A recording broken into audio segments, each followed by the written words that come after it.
morning, everyone, and a very warm welcome to all of you from the KPMG team in Oman. Before we begin, let's go over a few housekeeping rules. Please key in your questions throughout the session using the Q&A tab on the right-hand side. We'll address as many questions as possible at the end of the webinar. Please do not wait till the end of the session to post your questions. Do it as we go. Take a minute to complete the short survey at the end of the webinar. Your feedback is valuable to us and will help us curate future sessions. And finally, this session is being recorded and will be shared with you in a follow-up email. Free zones and special economic zones are important to the economic growth of every country. Given Oman's focus on international trade and the logistics sector, free zones and special economic zones play a significant role in attracting foreign investment and supporting internal and external trade. We'd like to thank the Salalah Free Zone for taking this initiative and allowing us the opportunity to host this session for you. Let's look at the agenda for session that we have today. It's likely to take about an hour. After the introductions, we will give you a status update on where things stand with Oman VAT implementation. We'll then go through the Oman VAT framework as set out in the VAT legislation, and then move on to look at specific issues related to special zones, which includes free zones as well as special economic zones. We'll then talk you through the next steps and mission critical items that you need to prioritize to get ready for the go live date, which is already set for the 16th of April, less than 15 working days away. Today's session will be presented by Rob and me. Rob Dalla Costa is a senior technical advisor with KPMG Oman. He has over 20 years of experience advising both businesses as well as governments on VAT implementation and policy matters across Australia, Malaysia, and most recently in the GCC region.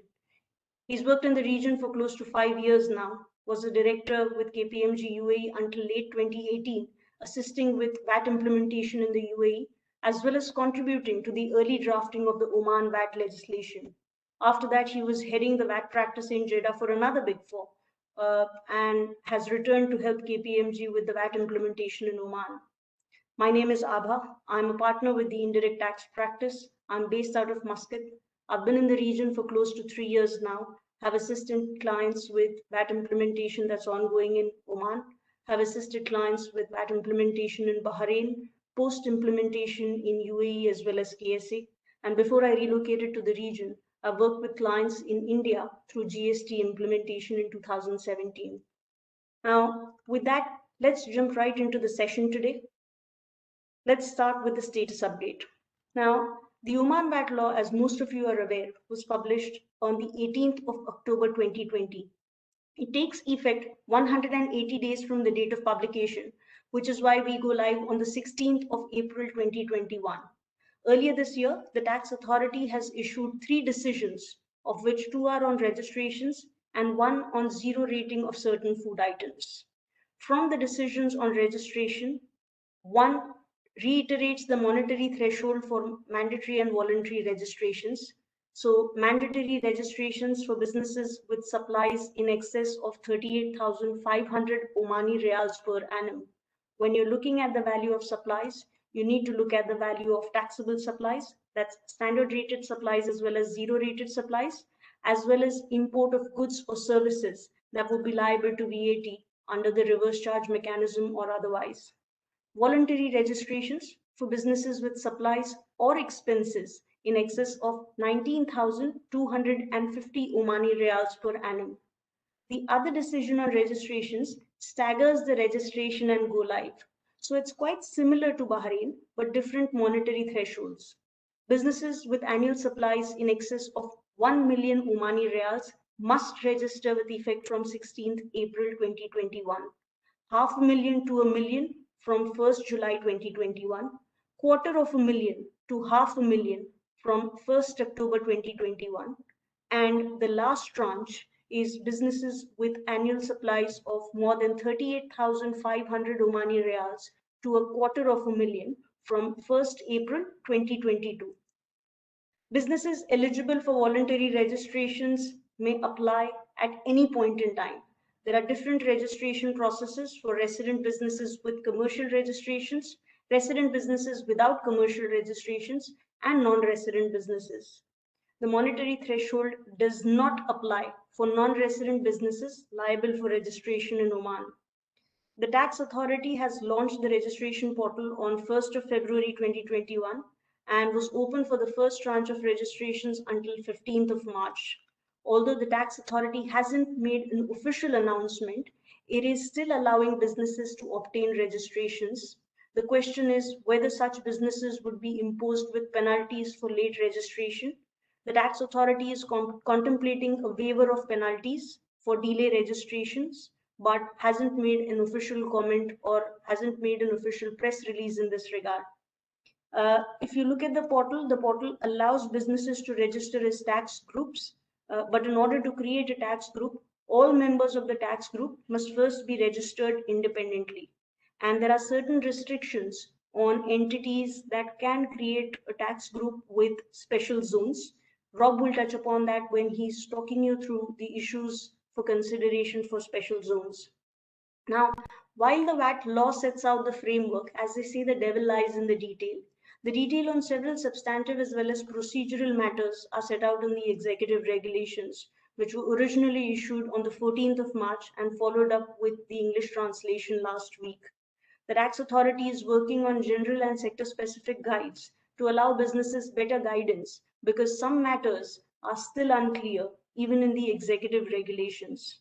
Clarity is also awaited on certain notification and approval processes, for instance, deferral or import VAT or simplified billing, exemptions from registrations, and a lot of issues that revolve around treatment of transactions with free zones, special economic zones between them, and we are hoping that these will be issued before the go live date. This is the gist of where we are at this point in time. Let's now move on to the next slide and the next section that takes us through the Oman VAT framework. How will VAT apply once it is introduced? What is VAT? VAT, as the name goes, is value added tax. It is the tax which is imposed on each leg of the supply chain and is, as the name goes, supposed to be only on the value addition, which is why in VAT there is the mechanism of input tax and output tax, which keeps the tax on only the value addition. It is not supposed to be a tax on business. It is supposed to be a tax on the ultimate customer, you and me as the retail customer. The business is only acting as an intermediary on behalf of the tax authority, collecting and paying tax. In very few instances is it expected to be a cost to business. This may be the case when a business is exempt or a business has contracts which do not allow it to recover the VAT from customers. In both instances, you need to look at commercial considerations. Pricing decisions would need to be made to ensure that the VAT does not become a cost to your business. VAT is not a new concept, has been around since the 1950s, was first introduced in Europe as a substitute for the several forms of retail sales taxes that existed at the point in time. In the GCC, it's a fairly new phenomena, but not so new. In 2017, the GCC member states entered into the VAT framework agreement that set out the principles based on which each country would then implement VAT. So far, we've had UAE and KSA implement VAT on the 1st of January 2018, followed by Bahrain on 1st of January 2019. Oman will be the fourth country introducing VAT with effect from 16th of April 2021 and hopefully will be followed by Qatar and Kuwait in that order shortly. Now let's move on to the next slide and look at a few concepts which are critical to any conversation around VAT. We're presuming with VAT less than 15 working days away, most of you are familiar with these concepts, but it'll be important that we touch upon these so that you're able to appreciate the issues that Rob will be raising in the context of special zones better. So supply. Supply is important to the entire concept of VAT because VAT does not recognize sale of goods, provision of services. VAT is on the supply of goods or supply of services. In certain instances, you may have certain transactions that are missing the essentials of a supply, but may still be deemed as supplies and create a VAT exposure for you. These are called deemed supplies, and we'll deal with them shortly. Time of supply is important so that you understand at what point in time does your obligation to pay tax or VAT arise. Place of supply, so that you understand which jurisdiction has the right to tax your transactions. Value of supply, so that you know what tax base do you need to charge VAT on. Of course, you have to charge VAT on the monetary consideration, but if you look at the VAT legislation, it also requires certain deductions or certain additions. Deductions usually where there is a qualifying discount or a rebate, or where there is a government subsidy or a grant. You will also have additions to your taxable value in the form of reimbursements or recoveries that you make, which are incidental and ancillary to the supply, or any non-monetary consideration that you receive for the supply. It's important that you ascertain the tax base correctly, because that determines the tax value, and any inaccuracy in the calculation could lead to an underpayment, which could also lead to penal consequences, or an overpayment, which could have you out of pocket. Reverse charge is an important concept to understand, because typically VAT is a charge on the supplier. But in certain instances, as the name goes, the charge is reversed. So reverse charge means that instead of the supplier charging VAT, it is the recipient who needs to discharge the obligations related to VAT. This is usually the case in case of import of goods, where your supplier is not registered for VAT purposes in Oman, but you need to pay VAT at the time of customs clearance, or if the VAT is deferred, at the time of filing the returns. Or reverse charge, as is applicable in Oman, is most relevant in case of import of services, where you have a supplier providing services to you from overseas, which are taxable in Oman, but because your supplier is not registered for VAT in Oman, it is you, as the registered business that is importing the services in Oman, who would have to calculate and pay VAT on such services. And of course, if you're eligible, recover input tax. Input tax, as I mentioned earlier, the entire VAT mechanism operates on input tax and output tax, which is why we have value added tax only on the value addition. So it's important to understand what purchases would be subject to VAT, on which purchases would you be eligible to recover the input VAT that is charged by your vendors, and then on to compliances. So let's dive deeper into some of these concepts.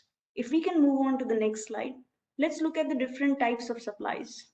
You may be familiar, because these are the most basic type of supplies. You have standard rated supplies. And when you look at these transactions from the supplier's point of view, in case of a standard rated supply, the supplier supplies goods or services, charges VAT to the customer at the standard rate. In case of Oman, VAT, the standard rate is likely to be 5%. We may have it change at a later point in time, just like Saudi did, but at least now and for the foreseeable future, the standard rate would be 5%. Now, because the supplier is charging a VAT to the customer, the supplier is eligible to recover the VAT charged by the vendors on goods or services purchased to make such supplies. Now, the other form of taxable supplies is zero rated supplies. Operates in a similar manner to standard rated supplies. The only difference is, in this case, the supply is taxable at a 0%, which means that the supplier supplies goods or services to the customers, charges VAT, but at 0%. And because there is a VAT on the supplier is also eligible to recover the input VAT that is incurred on goods or services purchased to make such a supply. Now, while these are the subclassifications of taxable supply, there's the exempt supplies. This looks similar to zero rated supplies, but is different in the sense that the supplier's supply to the customer is exempt. They will not charge a VAT. And because there is no VAT, any VAT that the supplier incurs on the purchases will become a cost to the supplier. They will not be in a position to recover the input VAT on purchases used to make such supplies. If we move on to the next slide, we'll see how Oman VAT legislation deals with exemptions, zero ratings, and we also talk about suspensions and out of scope transactions. Suspensions are going to be important for this discussion because it also touches upon, or suspensions are relevant for free zones and special economic zones and custom suspension situations. But let's start with exemptions. If you look at the Oman VAT legislation, currently it exempts a host of sectors or services, financial services, supply of bare land. Now we need to remember that bare land in the common parlance could be very different from the interpretation of bare land for VAT purposes. And for a lot of companies in the free zones, if you have contracts with the government where you have taken bare land on a 20-year, 15-year lease, then you may have to look at the transactions that you have with the government. And there's a host of other exemptions which are provided. The details, the scope, the conditions of each of these exemptions is detailed in the executive regulations. The Oman VAT legislation also allows for zero rating of certain supplies which are made within Oman, as well as certain supplies which are made from Oman to outside Oman. Again, a host of zero ratings. Each of these has a specific scope. Each of these have conditions attached to them that you would need to qualify in order to zero rate your transactions. And then there's suspensions. As I mentioned earlier, suspensions are going to be important to the free zones and special economic zones because by the VAT legislation, supply of goods and services to, from, and between special economic zones would be VAT suspended, which means that in certain instances, and Rob will deal with these in more detail, but in certain instances, you could have transactions with, between free zones and special economic zones qualifying for zero rating. In some other instances, you could have the VAT on these transactions deferred, and that may be applicable only when they are released from the special economic zone. Similar treatments for customs suspensions, especially when you import goods into Oman under a customs suspension, which is temporary in nature. So temporary admission, import for re-export are a few examples of customs suspensions. These are different from customs exemptions. What would happen in customs suspension is that till the time the customs suspension is valid, you would also be eligible to a VAT suspension. As soon as you remove the goods from the customs suspension, you would also have to pay VAT on the transactions. It'll also be important to look at the interplay between special zones and customs suspensions, because you could have an instance where entities in the special economic zones or free zones may also be custom bonded areas or areas which are eligible to a customs suspension. So you could be eligible for a special treatment, not just in the capacity of an entity that operates in a special zone, but also because you are under a customs suspension. Uh, for the sake of completeness, we also have out of scope supplies. These are transactions that are treated as outside the scope of VAT. It's either because these are not deemed to have taken place in Oman, and therefore Oman does not have the jurisdiction to charge tax on these. These could be transfer of business on a going concern basis, wholly or partly. When you have tax groups, it could be transactions between members of the tax group and a few transactions which are not considered as supplies, liquidated damages of certain sorts, settlements of certain sorts. If we move on to the next slide, we then look at the deemed supplies. As I mentioned earlier, by a deeming fiction, VAT is extended even to transactions which in common parlance wouldn't qualify as a supply. Now, usually you would think in order for a transaction to qualify as as a supply for VAT, there should be a supplier, there should be a recipient, there should be supply of goods or provision of services in exchange for consideration. But in certain circumstances, even when these essentials are missing, you may be exposed to a VAT obligation. Now, the basic premise of deemed supplies is that the supplier must have recovered input VAT, input tax, charged on the goods or services used to make such supply. Now, common instances of transactions that could qualify as deemed supplies, the goods or services on which you've deducted input tax are issued free of cost without consideration, or you purchase them with the intention of using them for taxable supplies, but you use them for making non-taxable or exempt supplies, or you purchase them with the intention of using them for the business or the economic activity, but you apply them otherwise for personal use or non-business activities. So these are a few common examples of deemed supplies. If we move on to the next slide now, we then look at time of supply. Important to understand when your obligation to VAT arises. General rule is, if the supply is taxable, if tax ought to be paid, then it has to be paid at the earliest of the date of supply, the date of issuance of tax invoice, or the date of payment. Now, it will be important to look at how the rule applies in case of transitional supplies, especially when you've received advances, because VAT, as you can see, is chargeable on the earliest of date of supply, issuance of tax invoice, or payment. So if you've received an advance, but the supply will be made after the 16th of April, you could be exposed to a VAT obligation on the closing balance of advances. Continuous supplies, where you make periodic invoices or where you have periodic payments being received. The time of supply is the earliest of the date of payment specified in the invoice, or in instances where you've received the money in advance, the date of payment itself.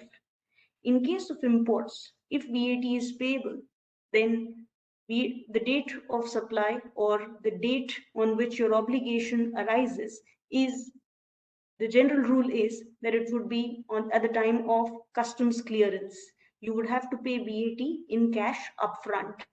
Um, the legislation does allow importers to apply for a special exemption where you can write to the tax authority. If you satisfy certain conditions which are set out in the executive regulations, you may be allowed to defer your import VAT liability, which would mean that you don't have to pay VAT at the time of customs clearance in cash. You're required to pay it or show it on your return that you will be filing on a quarterly basis. In case of free zones or special economic zones or customs suspension, of course, when you import the goods into Oman, these are treated as under a customs suspension, which is extended as a VAT suspension, and VAT is payable only when the goods are released from the suspension. There are a few other rules on time of supply in the context of vouchers and other similar instruments which are of limited relevance for this conversation. So we can move on to the next slide. We then look at place of supply. Place of supply helps determine where a supply is deemed to have taken place, and therefore which tax authority or which jurisdiction has the right to levy tax. There are also special place of supply rules for intra-GCC supplies, but they do not kick in now. They kick in only at a later point in time once all the countries in the GCC have implemented VAT, as well as an electronic system that helps trace the movement of goods or services. Until then, these place of supply rules and the rules in the legislation apply to transactions that businesses in Oman have with other businesses within the GCC as well as outside. Now, in case of supply of goods, the general rule is that when the supply of goods is without transport, it is deemed to have taken place where the goods are made available. Where the supply of goods is with transport, it is where the transport originates.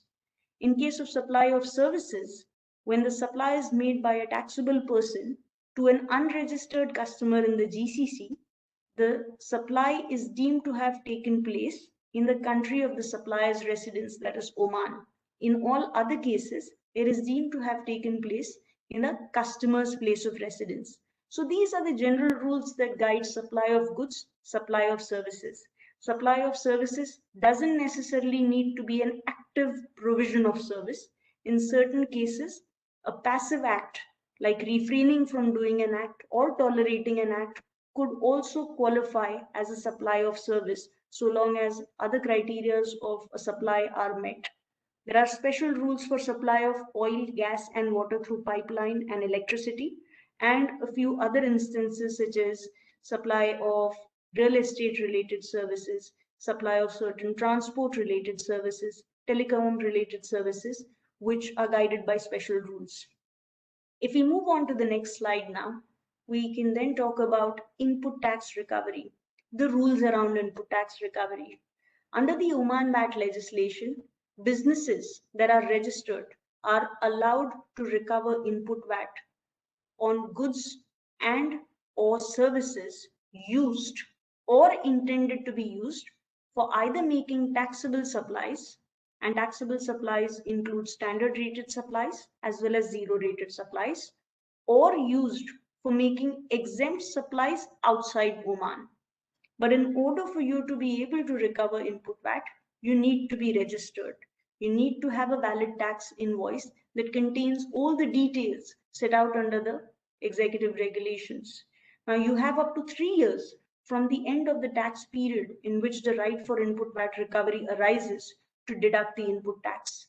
And in most instances, these are available on goods or services used for business generally, but with certain restrictions. Certain restrictions on the application, certain restrictions on the monetary threshold. But in two instances, input VAT on expenses is not available. Now, one instance is where it is in relation to goods on which trade in Oman is prohibited, either by way of import, export, or by way of internal supplies. The other instances where the nature of the expense is such that input tax credit is blocked. If you look at the executive regulations, three types of expenses, regardless of what you use them for, except for one exception, input tax credit will be blocked. These are in relation to entertainment expenses, but the executive regulations do not define the scope of entertainment. In relation to food and beverage and catering services, and the third is in relation to motor vehicles that are available for personal use. In all these three instances, unless the purchase of goods or services is for making a similar onward supply, you will not be allowed to recover input tax. Now, in certain cases, input tax recovery is subject to adjustments, essentially where your vendor issues a credit note with tax adjustments or there is a bad debt adjustment.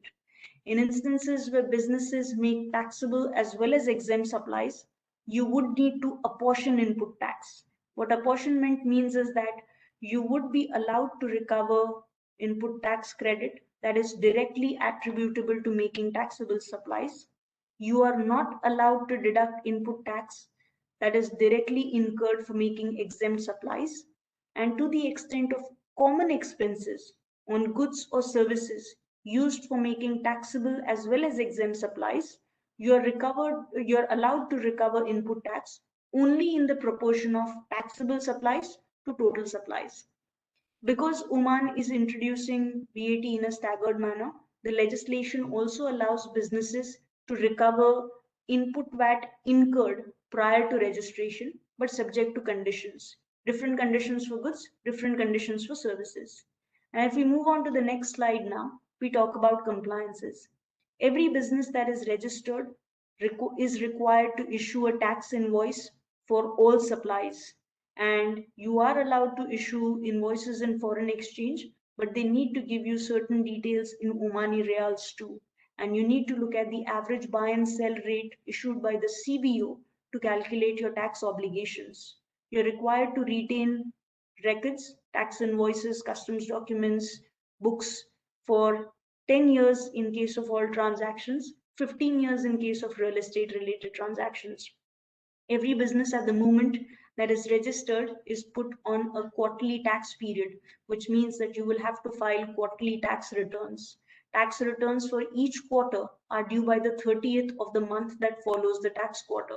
So the returns for 16th of April to 30th of June are due by the 30th of July. And the law and executive regulations also allow businesses refunds.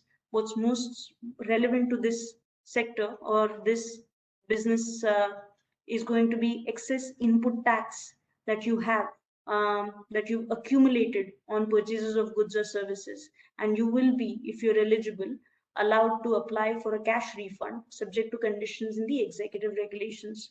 With that, I'll hand this over to Rob and ask him to walk us through the issues that are peculiar to the special zones. Rob, over to you. Thank you very much, Abba, for that introduction to VAT. So I'm going to touch on some scenarios and some key issues, questions that you should be considering as you prepare for the VAT's introduction as it relates to special zones and arrangements under customs suspension. So these are general observations, and you should obviously review how these might apply to your specific circumstances. So if we have a look firstly, so for special zones to be eligible for the concessional VAT treatment, it must meet certain criteria. So firstly, as Abba mentioned earlier, special zones include qualifying free zones and special economic zones within Oman. So they're all grouped together under the term special zones, and the regulations and the law refer to special zones. So each special zone is a specific designed, designated geographic area that's supervised and regulated by an authority that's authorised by the laws in Oman. So the special zone should have in place procedures and processes to monitor the movement of goods in and out of the zone. Importantly, the regulations require that each free zone or special economic zone must apply to the Oman tax authorities to be classified as a special zone for VAT purposes. So until you get that approval, you are not eligible to access these particular concessions in the law. Now, in the UAE, for example, the authorities there just produced a list of free zones that were eligible. They've obviously had to amend that a number of times and update it, but that's not the process that's been outlined here in Oman. At this stage, though, and as Abba mentioned, we're only a matter of a couple of weeks away from the start of the VAT, we don't yet have, as far as I'm aware, any process that's been set out for a free zone or a special economic zone to actually apply to the authorities. And then who knows how long it's going to take the authorities before they issue their approval. So we may well be starting from the 16th of April and no special zones have been approved. So if we move on, so here what we've done is we've attempted to map out our understanding of the VAT treatment for the movement of goods and services in both special zones and when under customs suspension. So the regulations seem to be fairly clear on the VAT treatment of goods, but there remains uncertainty on the treatment of services, except where the services are coming from mainland Oman into a special zone or a customs suspension area. So that's why in the far column under services, we've got a lot of question marks in some of those other scenarios because there just isn't that clarity. But let's go through the treatment of goods first, since we're fairly confident that the regulations have outlined the different treatments there. So if we've got goods moving from a customs suspension arrangement to or a special zone to another customs suspension or special zone area, it's clear.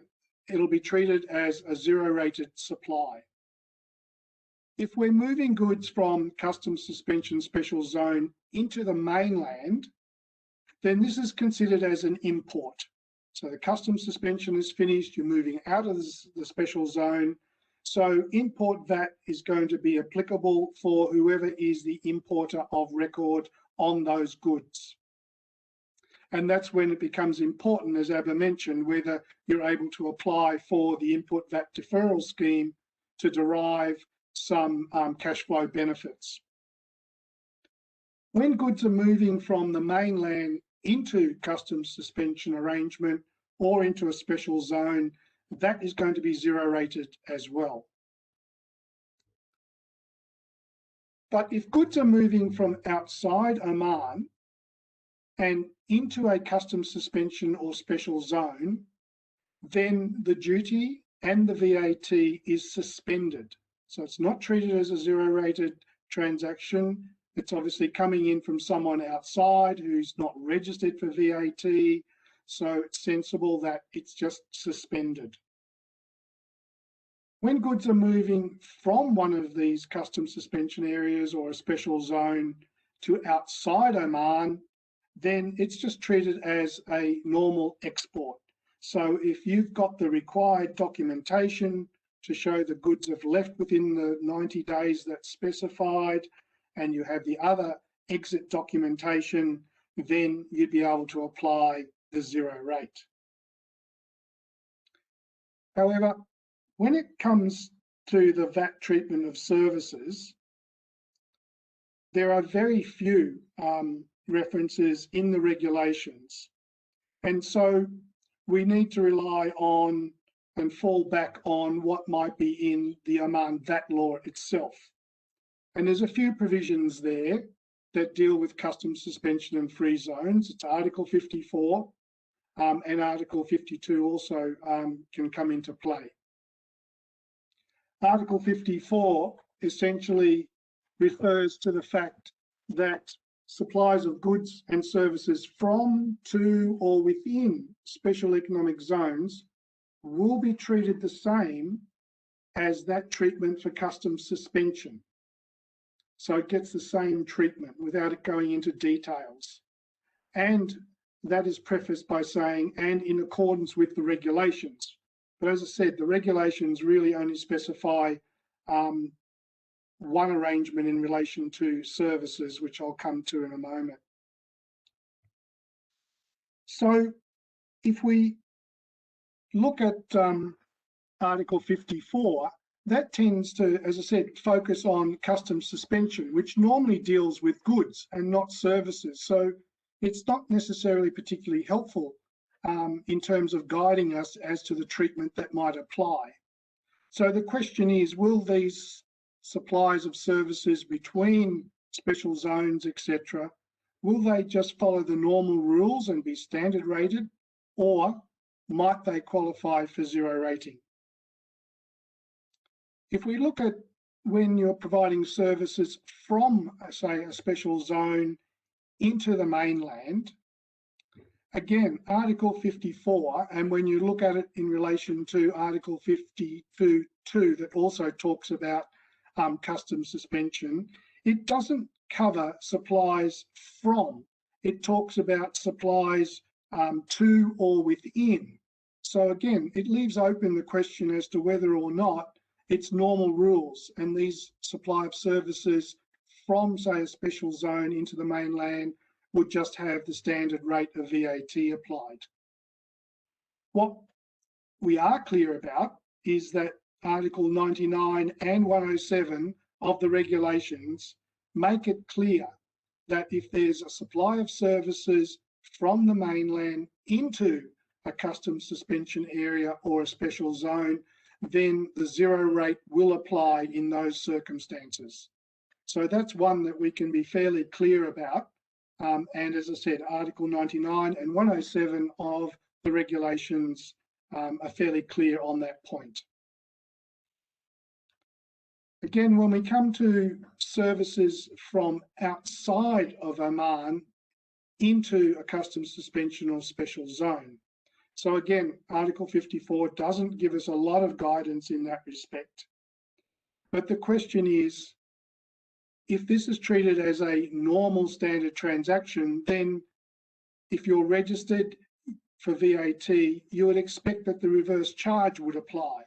And then, of course, the question arises, well, if reverse charge applies, then will it be at 0 or will it be a standard rated at 5%?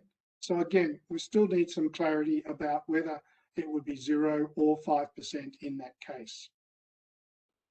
Similarly, when it comes to customs suspension or moving or services from customs suspension or a special zone to outside Oman, we can look to Article 52.4 of the law that says that a 0 rate will apply if you provide services to a non-resident, but only if that non-resident benefits from those services outside of Oman.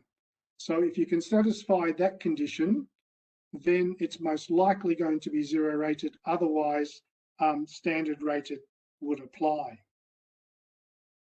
So if we move on to the next slide, so all of these outcomes are subject to various conditions. And these conditions vary depending upon the particular scenario.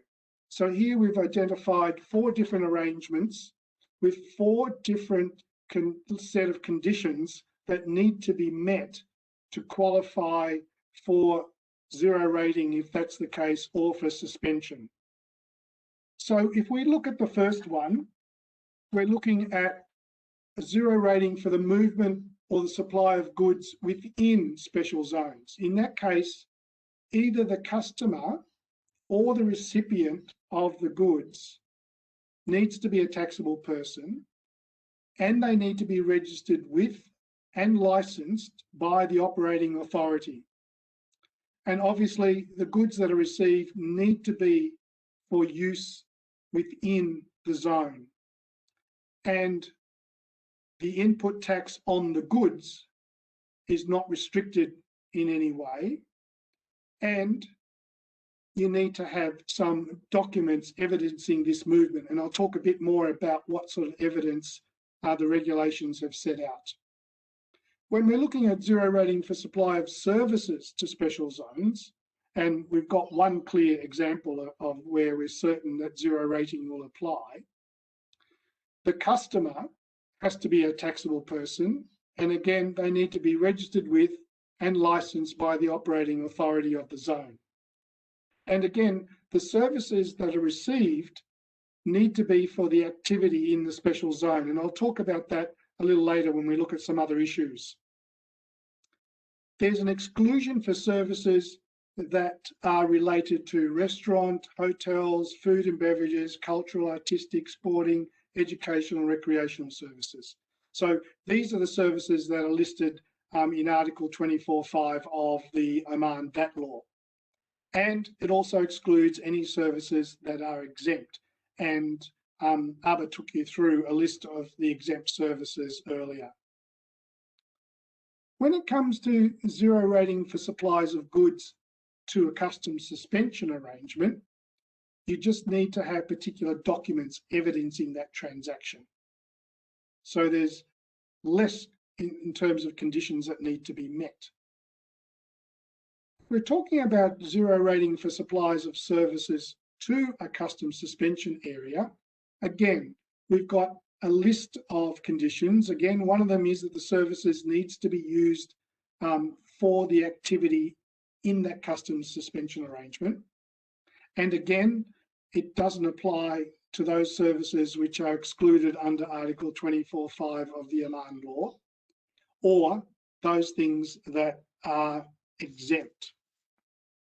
So if we move on to look at before I do that, I'll talk about the level of documentation that's required. So there's a few provisions in the regulations that talk about you must keep documents that prove the transfer of the goods to, within, or between the special zones. And they must be certified by the operating and supervising authority of the special zone. in relation to that supply within the zone, and by the General Administration of Customs as well in relation to the supply and transport when it's from one special zone to another special zone. So there's a number of evidence that needs to be officially obtained in order for you to be able to apply the zero rating or suspended treatment. A similar requirement applies for the movement of goods from a customs suspension area to a special zone.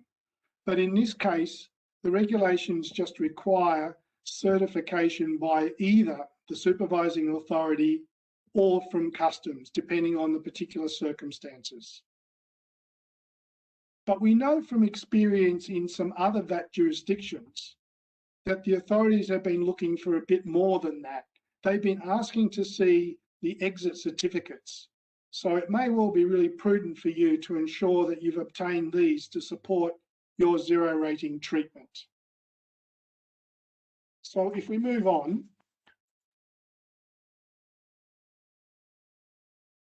so there are a number of issues here that we've listed that are important in terms of considering where things are, what might impact you as a business operating in a free zone or under customs suspension.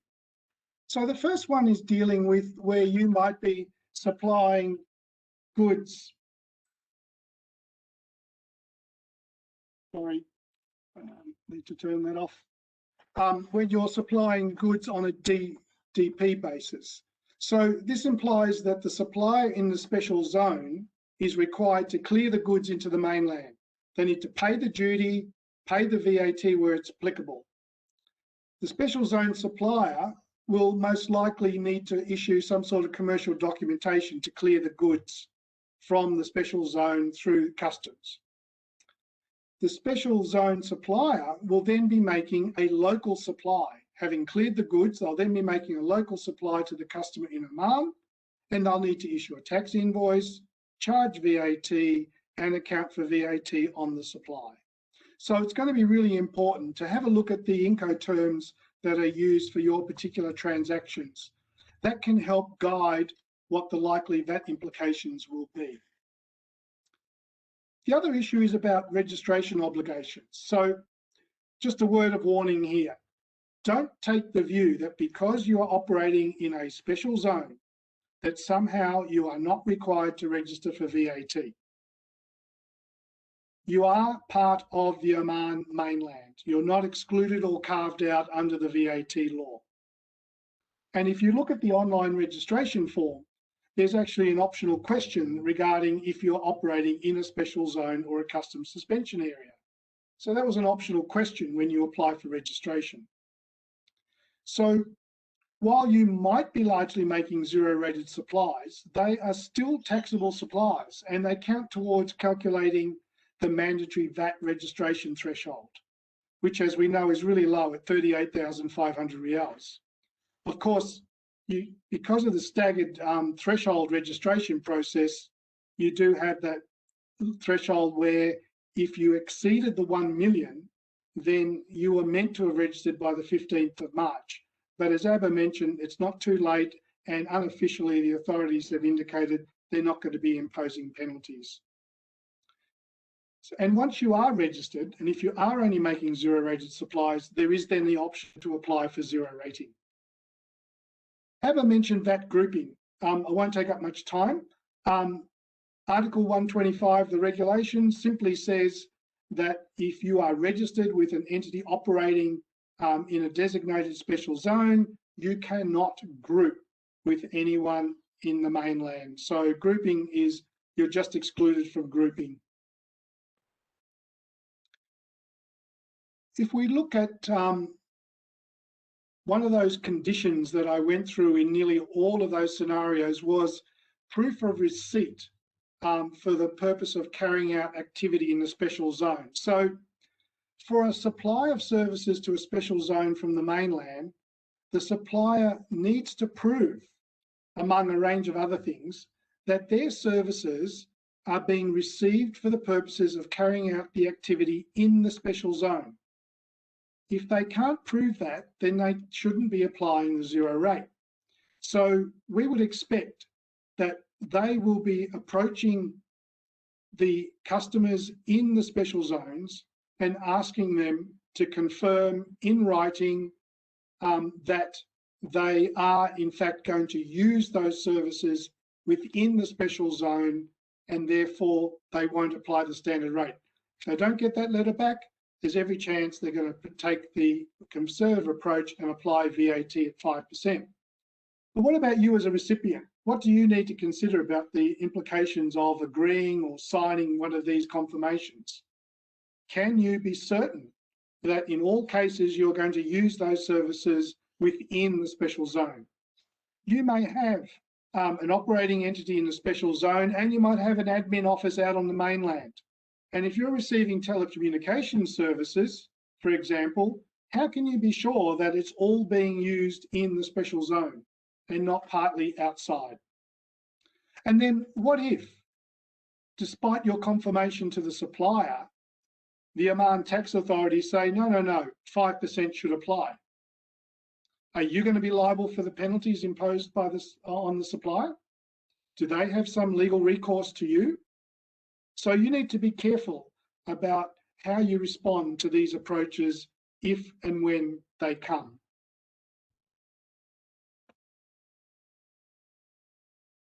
Just rounding off, bill to, ship to. So really important for you to understand that the VAT is a tax on supplies and not necessarily on who's being billed. So for example, if you're being asked to bill someone in the free zone, but you're shipping goods to within the mainland, then they're likely to be subject to the standard rate, unless of course they're exempt or zero rated. Likewise, if a free zone entity is billing a mainland customer, but they're shipping to or within a free zone or to overseas, then zero rating is likely to apply. So again, you need to be careful about how you're setting up your IT systems. They should be focusing on ship to and not bill to arrangements. I won't take up any time about long-term contracts. You should all be aware about whether or not you have a VAT clause to allow you to pass on the VAT. If you don't, you should be in negotiations with your customers, with your customers, to see whether they'll accept VAT being passed on. When it comes to invoicing for the month of April, this is going to be a bit of a challenge because it can be partly taxable, partly not taxable. But again, that's something that we can deal with later. So what I might do now is just pass you back to Abba to take you through some next steps, given that we're short on time. Thank you so much, Rob. And I won't spend too much time on the next steps. I'm sure 15 days ahead of implementation, all of you are set for implementation. We do need to recognize and acknowledge that VAT is not just a finance project. It impacts all the facets of business, and therefore it's collectively impacting the ways of working of different functions, and needs to be, in order to smoothly transition to VAT, it's important that everyone takes collective responsibility. And between now and 16th of April, it's important that you prioritize and focus on mission critical items, some of which are set out on the next slide. Between now and the 16th of April, it's critical that you look at, one, whether you have a registration obligation or not. If you do, make sure that you comply with it and comply with it within time. Because VAT is a transaction tax, make sure that you look at transactions at a individual or independent level, whether these are transactions of supply or whether these are transactions of purchases, especially when the purchases are from overseas.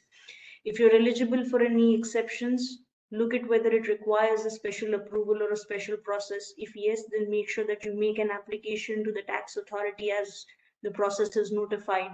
Even if you're a free zone, to make sure that you are recognized as a special zone, make sure that you apply to the tax authority and get the specific approvals, because if the free zone is not registered or identified as a special zone, then entities operating within the special zone or the free zone will not be eligible for a special treatment. As Rob said, you need to start looking at your contracts if you haven't already, and start negotiating the terms to make sure that if VAT is applicable, you're able to charge it in addition to your current supply price. IT is going to help you support all of this. Make sure transactions are automated, tax invoices are compliant. So make sure you configure your ERPs and accounting systems and test them before go live. Transitioning to VAT generally can be very complicated, and in the middle of a month only adds to the complexity. So make sure that you have a transition plan, make sure you have a cutover strategy. And in all of this, ensure that you upskill your staff so that they are able to communicate with your vendors, communicate with your customers, and internally are able to identify your VAT obligations as and when they arise. All of this needs to be done before the 16th of April, but 16th of April is just a beginning, because even after that you will have clarifications coming from the tax authority, you may have guidance coming from the tax authority that may require you to change certain tax positions, that may require you to reconfigure your systems. And in order to do that, you need to stay agile, and wherever you require a discussion with the tax authority, engage with them. um, with that, we can wrap up the session today. Again, thank you to the Salala Free Zone for taking the initiative and allowing KPMG the opportunity. We can now go on to the question and answers. We have a lot of questions coming in. Some of these have been addressed in the issues for consideration and the section that Rob has taken, but let's try and go through as many as we can over the next 10 minutes. Rob, probably I can send this question your way. What about import from a duty-free zone in UAE to a free zone in Oman? What would be the tax treatment?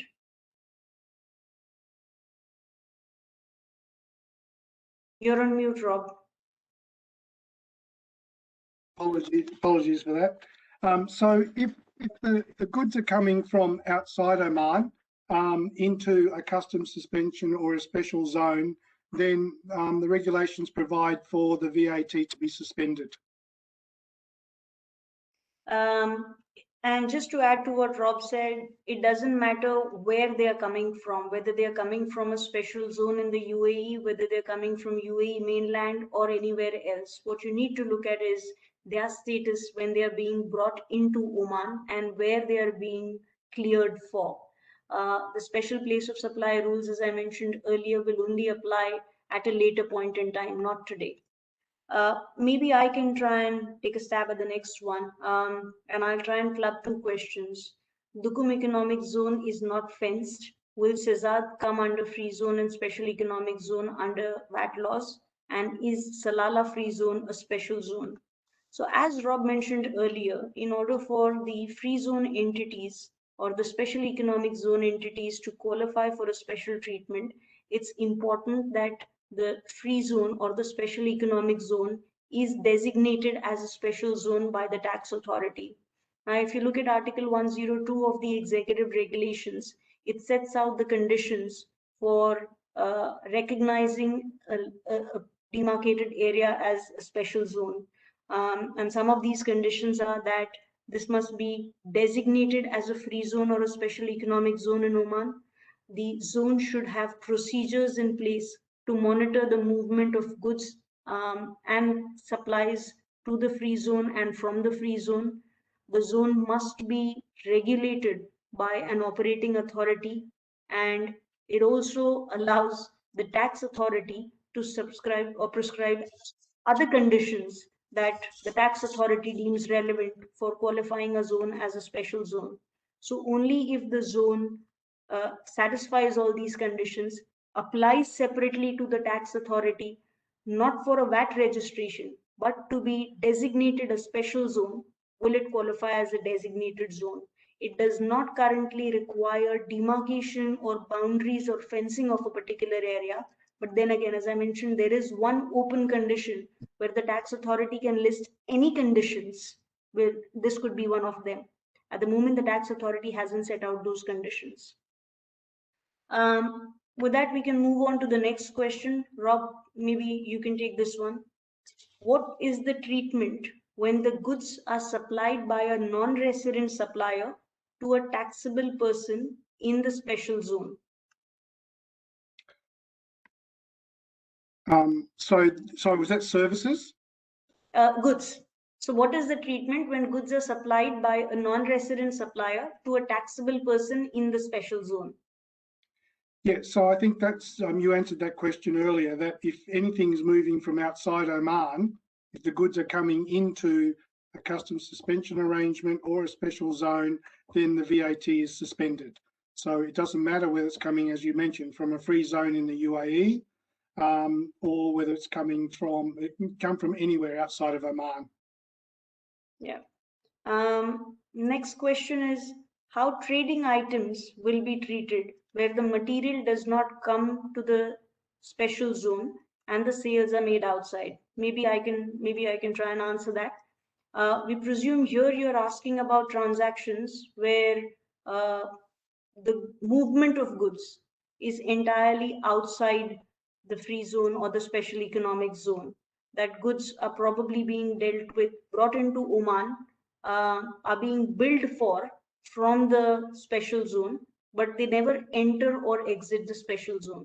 If that is the case, then the treatment of these transactions is likely to be like any other transaction in the mainland because the goods are not entering or exiting the special zone. No special treatments are expected to apply. We have one question, invoice to SEZ entity with a delivery in Oman mainland. Will that attract a 5% VAT?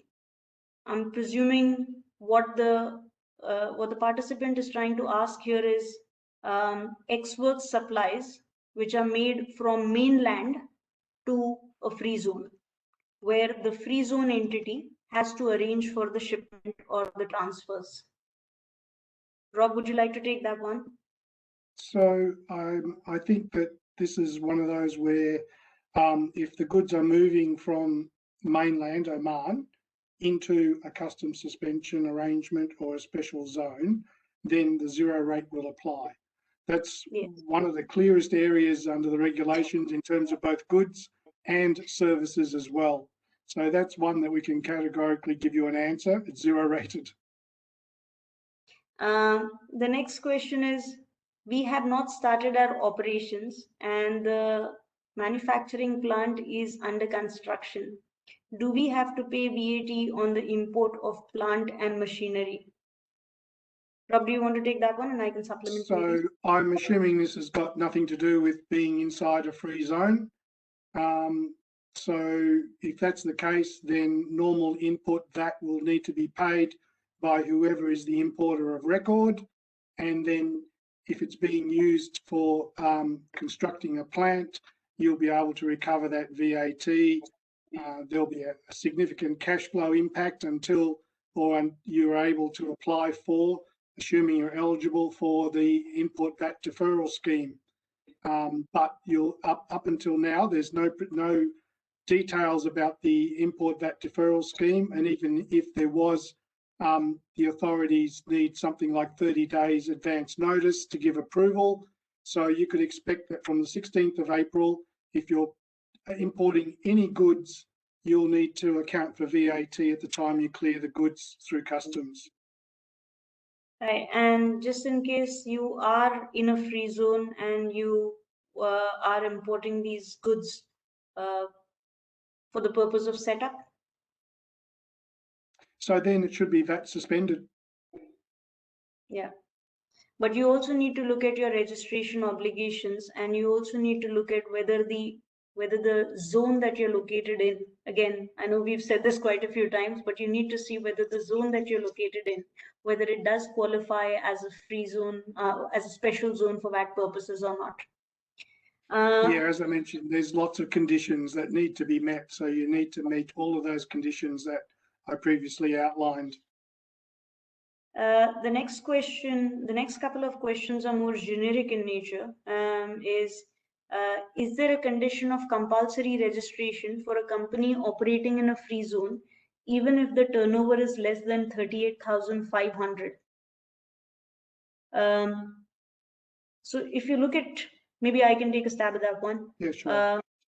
If you look at the registration criteria, any business that is making supplies in excess of 38,500 Omani riyals, you need to mandatorily register for VAT purposes. you have the option of registering on a voluntary basis if your supplies or expenses are in excess of 19,250 Omani Riyals. But whether there is a condition for registration that is different for free zones, the answer is no. You're not guided by a separate registration threshold. But what you do need to consider is that some of the special treatments that are extended to free zone entities may be dependent on the condition that the supplier or the recipient are registered for tax purposes. So in order to enjoy the special treatments, you may be required to obtain registration. Uh, the next question is again generic. What are real estate related services? Rob, do you want to take that? There is a list in the regulations of what are real estate related services. Might take me a little while to find where that is. That's Article 29. Article and 29. what you need to look at, yes. And if you look at Article 29 of the executive regulations, these are largely rights, intangible rights that arise out of real estate, or it could be tangible works that you do on the real estate in terms of construction, demolition. It could also extend to some of the services which are related to real estate, which are in the nature of engineering services, agency services, brokerage, etc. So you'd need to look at Article 29. There's a list of about 9 or 10 odd items which qualify as real estate related services. And maybe the last question for today is we are in a free zone and would like to know what a free zone or a special economic zone must do to submit an application to the tax authority, and how would we know whether the special zone, whether the free zone or the special economic zone has made an application to the tax authority. Rob, do you want to take that one? Yeah, I guess we don't know at this stage. There is no process that's been outlined, so it's all a bit of a mystery. Yes, these special conditions do not apply unless the free zone or special economic zone has obtained approval. And at this stage, there is no process, there is no form to obtain that approval. And as I said, we're not expecting them to come out with a list like they did in the UAE. It is a process of you need to apply, but unfortunately, the authorities have yet to indicate what process you need to go through to do that. So at the moment, there's every expectation that come 16 April, there will be no special zones for VAT purposes. Yeah, and that is the worst case scenario and a possibility that cannot be ruled out. But since we are in this forum and we do know that some of the free zones are participating in this webinar, what perhaps would be good is for the free zones and the special economic zones to collectively make a representation or have a dialogue with the tax authority to understand as soon as possible what the steps to applying for the status of a special zone would be. And once you have some sort of visibility and are able to implement or able to go through that application process and acquire the status of a special zone, to let the entities within the zone know what your status is, so that come 16th of April, the entities are able to take some decision on how their transactions will be treated. Because at the end of the day, the free zone or the special economic zone's status will decide how the entities within those zones treat their transactions. So with that, again, I'd like to thank Salalah Free Zone for allowing us the opportunity, for the participants for their time and their questions. Hope you found this useful. And Rob, thank you for the lovely presentation and the Q&A, and Renee for hosting this. Thanks everyone. Have a good day. Take care. Thank you. Bye.